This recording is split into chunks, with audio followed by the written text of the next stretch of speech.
శేషాద్రిపై సంతతి కొరకై అహోరాత్రములు తపస్సు చేసే నరకేసరి కేసరి కుల సతి కడుపు పట్టగా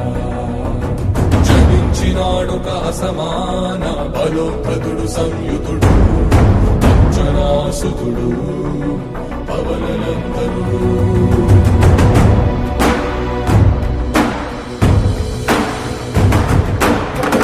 కిరణముల ఉదయాత్మి గని అది పండిన తీరని పండను సూర్య మండలము పండితి జ్ఞానని దేహం నాడున రవి మరుగై జగము చీకటై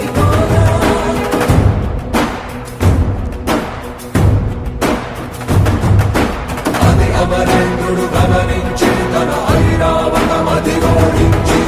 ఆంజనేయుని సమీపించి తన వజ్రాయుధము విసరగా అది పవననందనుని హనుముని తాకా చిందిన రక్త బిందువే విద్యుద్వేగంతో ధరణి స్థలి వంద కడలిలో చచ్చి వంద కడలి అట్టడుగున గల శ్రీరా